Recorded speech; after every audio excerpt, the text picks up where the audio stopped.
قوم عاد طریقی ایک طاقتور اور عظیم قوم گزری ہے، ان کی طرف حضرت ہود علیہ السلام بھیجے گئے، لیکن قوم عاد نے ان کا انکار کیا، جس کی وجہ سے اللہ پاک نے ان پر اپنا عبرتناک عذاب نازل کیا اور انہیں تباہ و برباد کر دیا۔ قوم عاد ارم نام کی بستی میں رہنے والے تھے، اس وجہ سے انہیں عاد ارم بھی کہا جاتا تھا۔ یہ علاقہ عدن کے گرد و نواح میں آباد تھا۔ یہ لوگ بہت ہی لمبے قد اور مضبوط جسامت کے مالک تھے۔ اپنی طاقت اور قوت کے زور سے یہ لوگوں نے بہت جلد یمن پر قبضہ کر لیا۔ ان پر کئی بادشاہوں نے حکومت کی، لیکن 2 بادشاہ ایسے گزرے جن کی حکومت بہت ہی عظیم اور جاہ و جلال والی تھی۔ ایک کا نام شدید اور دوسرے کا نام شداد تھا، جو دونوں آپس میں بھائی تھے، اور اپنے دور زمانہ میں انہوں نے بے شمار لشکر و خزانے جمع کیے تھے۔ ان کی کل حکومت عمان، یمن، عدن اور بہت سے شمالی عرب کے علاقوں پر تھی۔ جب شدید کی موت واقع ہوئی تو پوری سلطنت شداد کو مل گئی۔ اس نے تمام قبیلے کے سرداروں اور بادشاہوں کو اپنا مطیع و فرما بردار بنا لیا، اور اس طرح پوری جنوبی عرب اس کے کرملوں میں شامل ہو گئی۔ اس نے اپنی حکومت کو عروج تک پہنچا دیا، اور دنیا کے دیگر ممالک کے بادشاہ اس کے باج گزار ہو گئے۔ اس تسلط اور غلبے نے اسے اتنا مغرور اور متکبر بنا دیا کہ اس نے خدائی کا دعویٰ کر ڈالا۔ اس وقت کے عالمہ اور پیغمبروں کے پیروکار نے سمجھایا اور عذاب الہی سے ڈرایا، مگر وہ غرور اور تکبر سے کہنے لگا کہ میرے پاس اب دولت اور حکومت سب کچھ ہے، اور اب مجھے خدا کی عبادت کی ضرورت نہیں، اور نہ میں اب کسی کی اطاعت کروں گا۔ شداد نے حضرت ہود علیہ السلام کی زبان سے یہ سن رکھا تھا کہ جنت کیسی ہوگی اور اس میں نعمتوں اور خوبصورتی کا کیا عالم ہوگا، اس لیے شداد نے زمین پر ہی جنت بنانے کا ارادہ کیا۔ شداد کہتا تھا، مجھے اس جنت کی کوئی ضرورت نہیں جو خدا نے بنائی ہے، ایسی جنت میں خود دنیا میں ہی بناؤں گا۔ لہٰذا اس نے 100 معتبر افرادوں کو جمع کیا اور ہر ایک کو 1000 آدمیوں پر مقرر کر دیا، اور پوری دنیا کے ماہرین کو عدن آنے کی دعوت دی۔ اس نے اپنے بانجے ضحاک، جو کہ ایران کا بادشاہ تھا، اسے حکم بھیجا کہ جتنا سونا چاندی تمہارے پاس جمع ہے فوراً میرے پاس بھیج دو، اور ضحاک نے ایسا ہی کیا۔ اس نے تمام حکمرانوں اور سرداروں کو یہ حکم دیا کہ سونے چاندی کی کانوں سے اینٹیں بنا کر بھیجے، اور کوہ عدن کے متصل ایک مربع شہر جو 10 کوس لمبا اور 10 کوس چوڑا ہو بنانے کا حکم دیا۔ اس کی بنیاد اتنی گہری کھدوائی گئی کہ پانی کے قریب جا پہنچی۔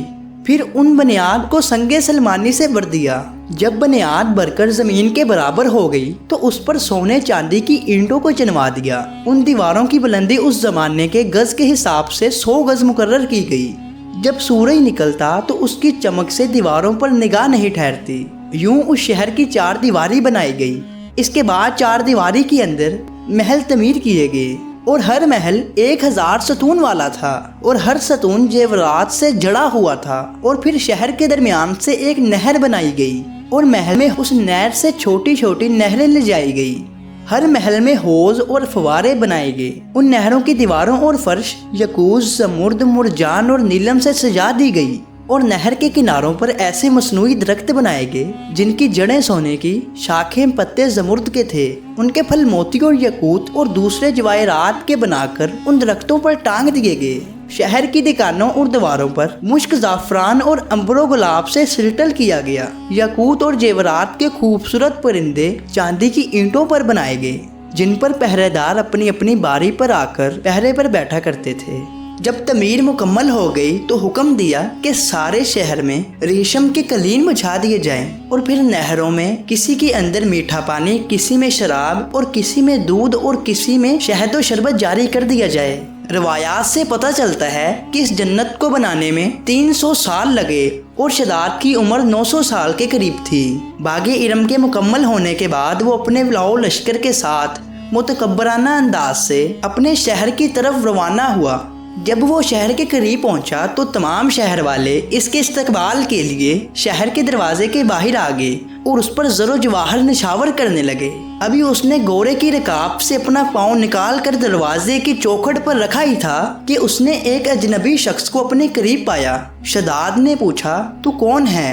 اس نے کہا کہ میں ملک الموت ہوں۔ پوچھا کہ کیوں آیا ہے؟ اس نے کہا تمہاری جان لینے۔ شداد نے کہا کہ مجھے اتنی مہلت دے کہ میں اپنی بنائی ہوئی جنت دیکھ لوں، لیکن جواب ملا مجھے حکم نہیں۔ شداد نے کہا چلو اس قدر ہی فرصت دے دو کہ گھوڑے پر سے اتر آؤں؟ جواب ملا اس کی بھی اجازت نہیں، لہٰذا ابھی شداد کا ایک پاؤں گھوڑے کی رکاب میں اور دوسرا دروازے کی چوکھٹ پہ ہی تھا کہ ملک الموت نے اس کی روح قبض کر لی۔ پھر حضرت جبرائیل علیہ السلام نے بڑے ہی زور سے ایک ہولناک چینخ ماری کہ اسی وقت تمام شہر اپنی عالیشان سجاوٹوں اور اپنے محلات کے ساتھ زمیندوز ہو گیا اور اس کا نام و نشان باقی نہ رہا۔ عالموں نے اپنی کتابوں میں لکھا کہ بادشاہ اور اس کے لشکر کے ہلاک ہو جانے کے بعد کہ وہ شہر بھی لوگوں کی نگاہوں سے اوجھل کر دیا گیا، مگر کبھی کبھار عدن اور اس کے گرد و نواح کے لوگوں کو کچھ روشنی اور جھلک نظر آ جاتی ہے۔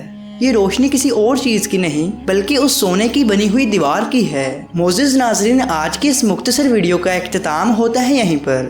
امید کرتا ہوں یہ ویڈیو آپ کو اچھی لگی ہوگی، اور اگر ویڈیو اچھی لگی ہے تو ویڈیو کو لائک کیجئے اور مزید ایسی ہی اسلامک ویڈیو دیکھنے کے لیے ہمارے چینل کو سبسکرائب کیجئے۔ شکریہ۔